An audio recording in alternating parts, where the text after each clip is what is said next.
chi è? Signora Corriere, Cosa vuole?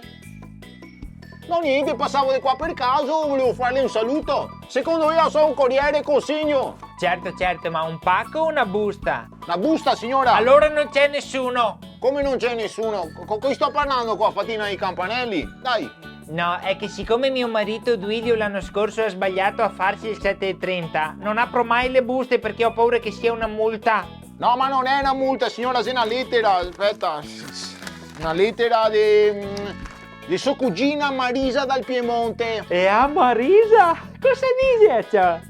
Ma niente, tutto bene, Mattia che inizia a nuoto. No, pensate che non gli piaceva neanche l'acqua da piccolo. Gli anche a comprare una coppia di gattini. E che razza sei? Ma da foto sembra 6 mesi.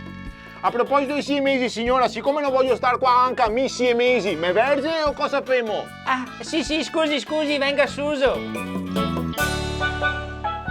Grazie, scusi, ma volevo essere sicura che non era la multa. Ha fatto benissimo, signora, benissimo. Mio amico l'anno scorso ha deciso di farsi 7,30 da solo.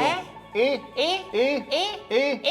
250.000 euro di multa. 250.000 euro di multa, per carità! Commutati poi in 3 anni a carcere. 3 anni di carcere? Beh, e ora che dico a mio marito Duilio di farsi anche a sto anno da solo 7,30. Non rischiare di sbagliare la compilazione del tuo 7,30. Potresti perdere delle opportunità o commettere degli errori. Chiedi il supporto di un professionista. CAF Confartigianato, sempre al tuo fianco.